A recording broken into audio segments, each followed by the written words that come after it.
Hey, it's Brock here with Rock Hill Farms, and this is my John Deere 325G.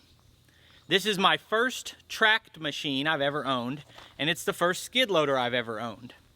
And I just crossed 100 hours, and I'm not ready to do a review on this machine right now, but I would like to talk about a few things that I wish I had known before buying my first skid steer. So that will include maintenance and ease of operation, cost of operation, and just anything I think might be helpful to you guys. Some of it is going to be specific to the 325, but having test drove a lot of these machines from a lot of manufacturers, I think they're more similar than they are different. So if you're in the market to buy a machine, you should be able to take some value to this and apply it to another manufacturer you may be shopping with. So first thing I want to talk about is daily maintenance. Let's go open up the back of the machine and take a look. You guys know these are not cheap machines, and my first concern was, how easy is it going to be to do the maintenance on this? I don't know anything about how these are built or how to service one, and I thought that was going to be a big deal, and what I'm learning quickly is that it's really not. These manufacturers are doing an amazing job at making it easy to service. So first we'll just open this up. Then you grab the side panels and lifts right out. Actually, for daily maintenance, I don't even have to lift these out, but I'm gonna do it today because we're gonna take a little more in-depth look. I've only pulled these panels a couple times. So right here, I can check the oil. The oil fill is right next to it. Hydraulic fill is right here. Every time I walk up to the machine, might be 10 times in a day, every time I walk by, I look because it's so easily visible even from a distance where I stand on hydraulic fluid. Then we've got coolant here. That level's always the same. It's a new machine, but check that. And then here's your diesel fill, and here is your air filter. You've got the two air filters, an external and an internal. This pops off really easy. You can pull the air filter out and clean it without taking the side panels off. So all I do on a daily basis is check everything I just showed you. Only takes a minute. Then I do a visual inspection, see how my tracks are, make sure nothing is off there, and grease the boom. Whole thing just takes 5 minutes to start the day. So outside of that daily maintenance, the only service I've had to do so far was at 50 hours, I had one real service item, which is the hydrostatic gear case, where the sprocket for the tracks is. You've got this hub with 3 screws. That is a drain, check, and fill. Like a 5-minute service. Drain the oil out, put in 1 quart of 80-90 oil, and that's like a break-in oil change. There's no break-in oil change on the engine oil or the hydraulic fluid. You actually don't do another service on this machine until 500 hours. So you can't beat that for low maintenance. One other thing I forgot to mention that's part of basic maintenance is just cleaning all the dust out of the machine, because it accumulates really fast in these dusty conditions I'm working in. So for that, I'm gonna lift the boom up, lock it in place, lift the cab off, which I've never done before, but looks easy. So let's get this thing opened up.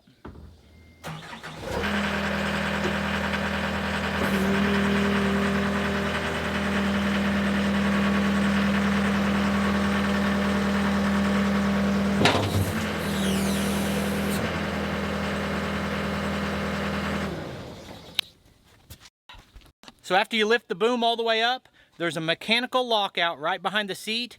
You just rotate a handle and it physically locks the boom up in the air. So right here is a very large pin that comes out and locks and will not let this boom come down on you. Okay, so we've got an 18 millimeter here. Again, I've never done this, but my understanding is 1 nut on each side right here, and the cab just lifts up in the air. And I'm not required to do this as part of the maintenance schedule, but I've seen other guys just have the whole undercarriage of their machine just packed with dirt, which isn't a good thing. So we're gonna do it just in clean up.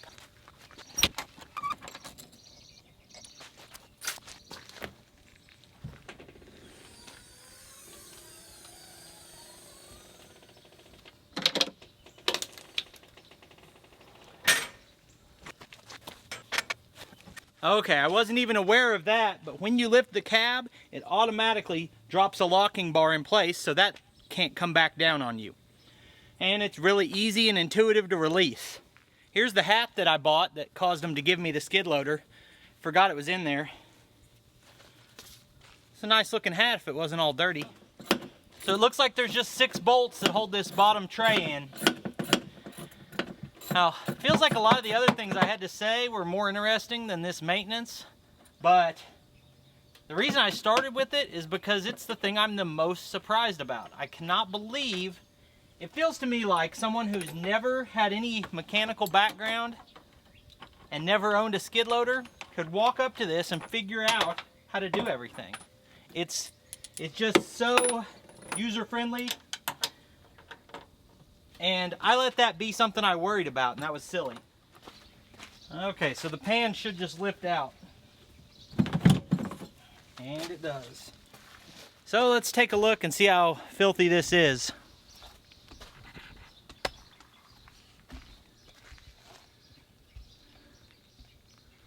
I was originally thinking I didn't want to power wash this, even though I've seen people do it. Saying there's electronics in here, but there's no way to get all this dirt out without water. I tried blowing it out with the air hose and it's just not going to happen.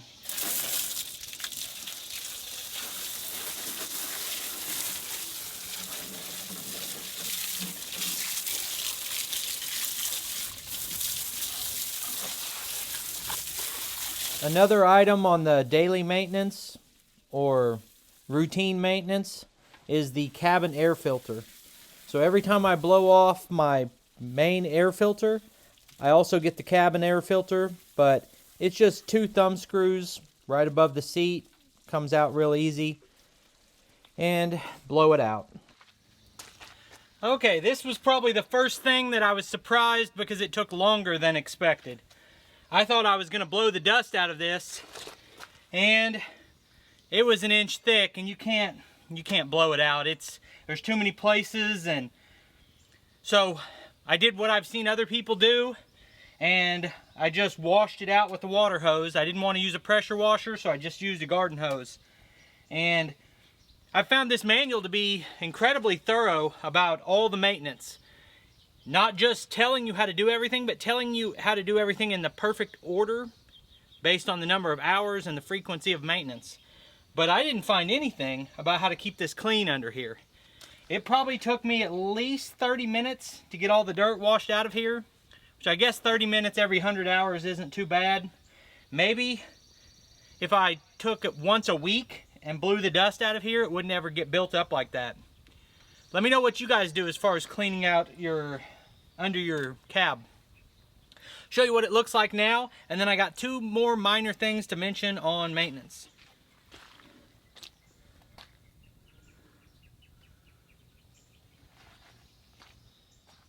One thing I forgot to mention on the maintenance is I like to blow out all of the coolers right here. You've got your radiator and your hydraulic cooler and everything right there. So I try to do that every time I open up the back. And it also has an auto reverser fan. So periodically it will blow backward and try to, clean those off itself. But the next thing I was concerned about was the tracks. Because I've never owned anything with tracks. I didn't know what I was going to have to do to maintain them. And it's not that bad. I was worrying too much. So if you didn't see it, I had my tracks roll off about a week ago through operator error. I was turning and I was up against something and I rolled them off. And without knowing anything about it, having never messed with anything like that, I was able to get them put back on in, I don't know, 1.5 hours maybe. And that included time of researching it on the internet first, getting all my tools gathered up. It was night. I was doing it it happened at 9 o'clock at night, and I finished about 10:30. And that required me to get lights out and get everything set up. And it still probably was only 1.5 hours, maybe 2 hours. And I think next time it might be 30 minutes if it happened again. And there's no magic to it. You just push down with the boom. It'll lift your tracks off the ground, and you just measure the distance between here and here. And if it's too loose, you pump a little grease in it. And while you got it up, you wiggle these casters, the rollers on the bottom, and that's it. Now the thing I wish I had understood a little better is that these tracks are not indestructible. They're very expensive. You're going to spend probably at least a couple $1,000s on tracks, and you've got to be careful how you run them, because it's better to get 1,500 hours out of a set of tracks than 500. And at 100 hours, I have a lot of cuts in my tracks. And I believe the way it's happening for me is up on the hill, we have a lot of rocks, big rocks protruding out of the ground. And if you go up and you turn on those rocks, it's rubber, it's gonna cut it. So you really wanna be careful. The obvious thing that the dealer told me was just be careful, you don't wanna spend too much time on concrete. Hard surfaces will wear out your tracks. But another big one is protruding rocks or rough areas. I'll show you some of these cuts on my tracks. After I finished this video, I went ahead and power washed the tracks and the outside of the machine. It's kind of hard to see here, but all the way around the tracks, I've already got a lot of pretty deep gouges with only 100 hours. Compared to my tractor, there is a lot more maintenance to do on this machine, but everything is set up where it's easy and user-friendly, and anybody can learn it if they want to invest the time.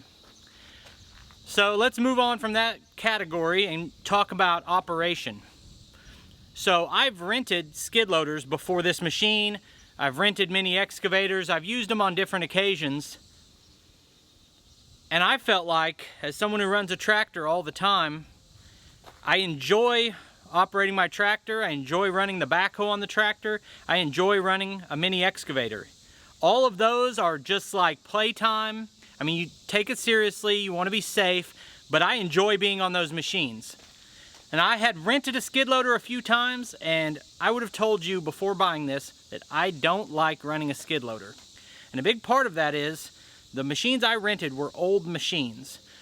The first two were Bobcat wheel machines, and they had pedals on the floor, but those pedals like controlled the lift on the boom, if I remember right. And I did not like it at all because it was a new machine to me, and if I got going too fast, I would instinctively hit those, and that slams your boom into the ground. I didn't like the way it turned. It was just, the whole thing was awkward to me. And I bought this machine. After running it for 2 days, I felt completely comfortable in it. And as a further example of that, I got my son, who doesn't have any machine experience, obviously. He's 16. I got him out here and explained the controls one time. This is how you do everything. And he spent the rest of the day running it, moving brush. Never once asked me a question, never had a scary situation, just jumped in it and did it. And anybody can learn to run one of these machines. Now, if you're an operator, what you already understand, whether it's any type of machine you're operating, it could be a weed eater or a lawnmower. On any machine, you can learn how to control it quickly. I can show you very quickly how to run this, but I could put 1,000 hours on it over the next year and still be a rookie, because there's a big difference between being able to control the machine and make it do what you want and being fast, efficient, and smooth. And the real expertise comes from knowing how to attack the job. Things where you're only moving a pile of dirt once, not set it in your way, then circle all the way around it for the rest of the day, or move it twice. It's about being fluid and efficient. So I'm still a rookie operator with a lot to learn, but don't be intimidated by owning a machine like this. If I can do it, anybody can do it. As I edit this video, I've thought of a couple more things that I forgot to mention when I was out recording. Running this channel, I get the opportunity to test a lot of different equipment for both the tractor and the skid loader. And maybe the biggest advantage that a skid loader has is how easy it is to swap attachments. It's not just that I can actually change the attachment with a push of a button without getting out of the cab, but also I can hook the hydraulics up with it running. There are no situations like with the backhoe or the stump grinder that take more setup time. The counterpoint is that it's much more expensive to get attachments on the skid loader than it is a tractor. Another thing that surprised me that is a negative is my hydraulic output.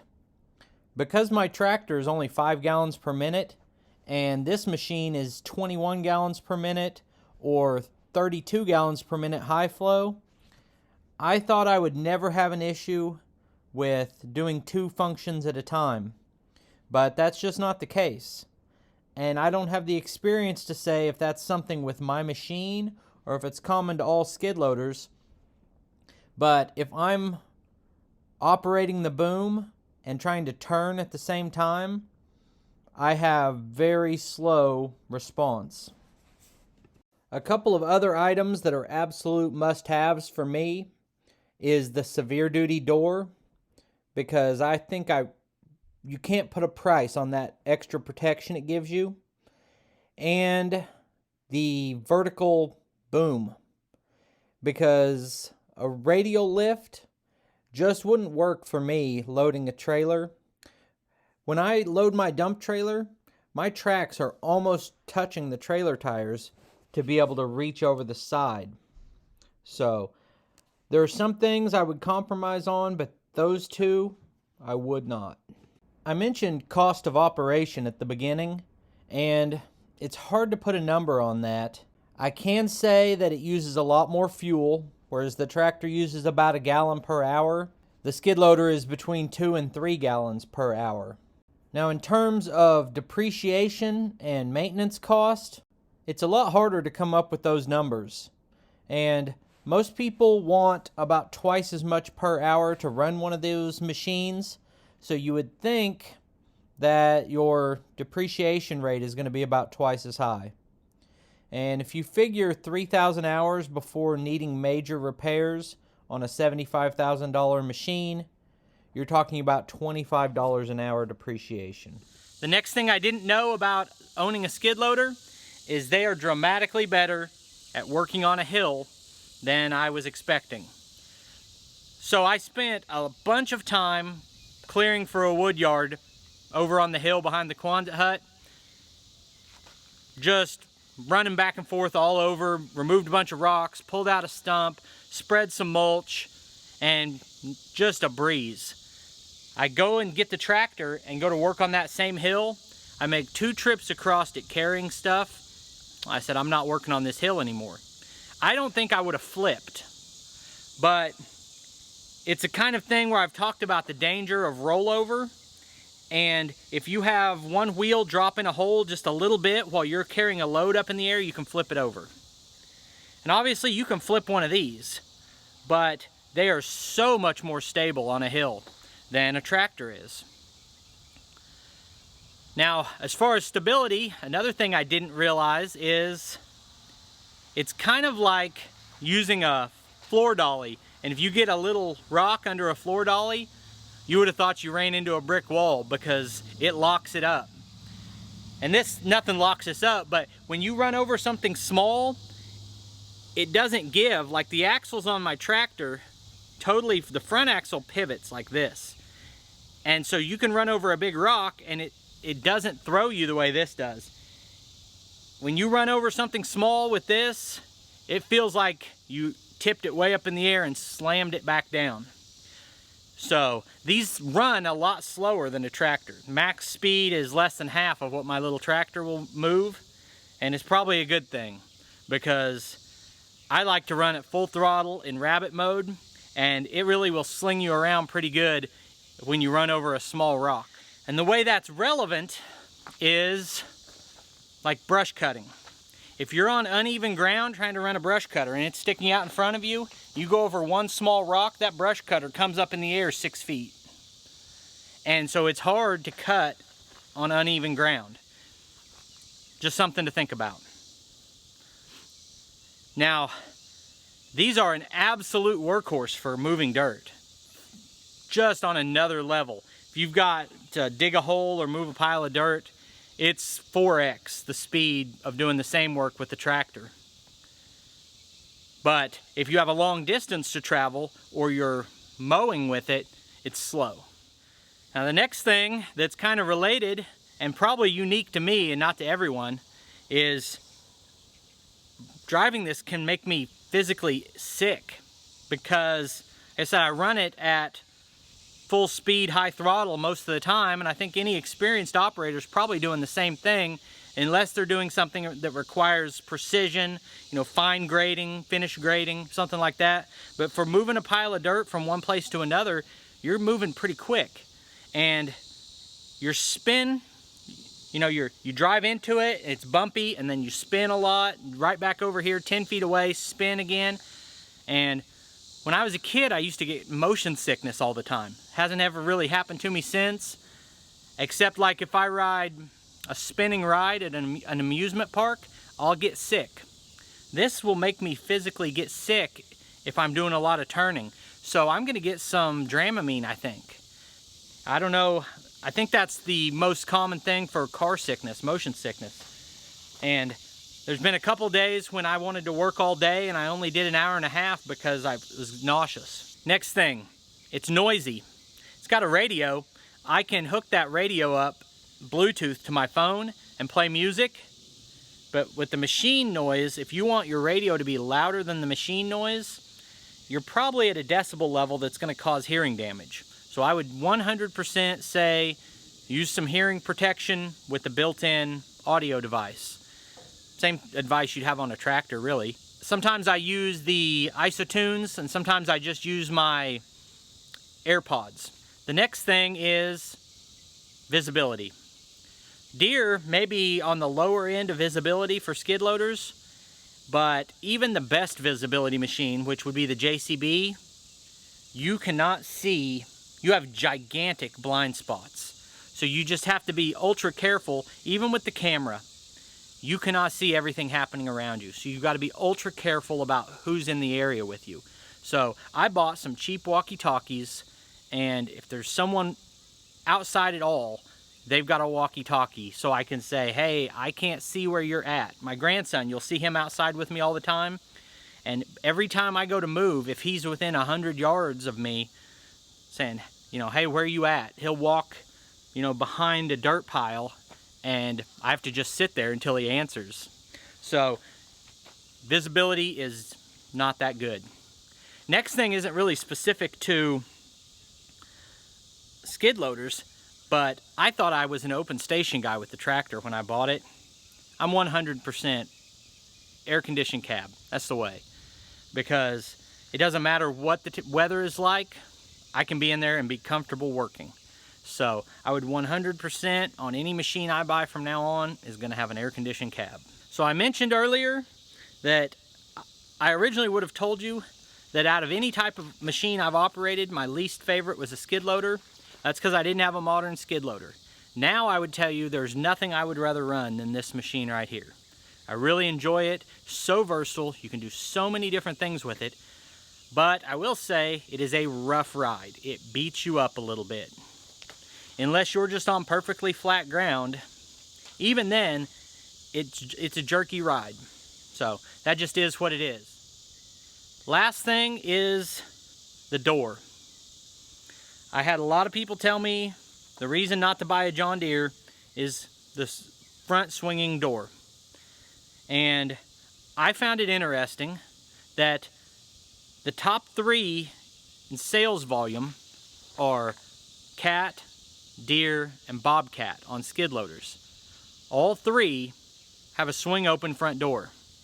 Now these skid loaders are sold to homeowners and farmers, but more than anything, construction and big excavating operations are buying these machines, and they're putting tons of hours, professional hours on them.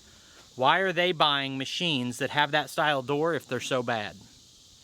So I went with the dealer I trust and bought the Deere machine. I've been very happy with this machine. I think it's awesome, but the door is a factor because there are times when I want to set my load down 2/3 of the way, but not all the way. say here's an example, I want to do maintenance on the brush cutter, or even just look under it to see if there's anything under it. I'd like to be able to lift it up halfway and get out of the machine, and I can't. And there's also the scenario where you get stuck and you need out of the machine and you can't get out of the machine. Now all of these have safety options to let you still get out of the machine no matter what happens, but it would be really convenient having that slide up door or the side open door of the JCB. My initial thoughts on being in one of those was I didn't like it. It felt kind of awkward getting in and out of the door with the lift up, but I think if I could just swap out the door, if I could say same machine with the roll up door, I would take it. So that's just my thoughts on that. A lot of people have been asking me to do a comparison between a skid loader and a tractor. I've had that comment a few times anyway, and I'm not ready to make that video. And that'll be kind of a hard video to make because you want to compare apples to apples, not apples to oranges. And my skid loader cost 2.5 to 3 times as much as my tractor. It is more than twice the horsepower of my tractor. So it almost seems like if I want to compare this to a tractor, it should be a 75 horsepower, $60,000, $70,000, $80,000 tractor. And I don't have one of those to compare it to. Size-wise, it's closer to the tractor, but I can't compare. Well, skid loaders are a lot more powerful. They're a lot more powerful. They are in general, but they're really a lot more powerful if you have a really small tractor. So I'll end up making some videos doing that kind of comparison, but it's not really fair with the equipment I have right now. So I've given you all the uneducated opinions I've got on a skid loader. If you want to drive one, shoot me a message. I'll give you the address. You can come on over. We'll have a good time with it. Otherwise, I appreciate you taking time to watch this video. I'll put links on the screen to a couple more of our videos, and I'll see you next time.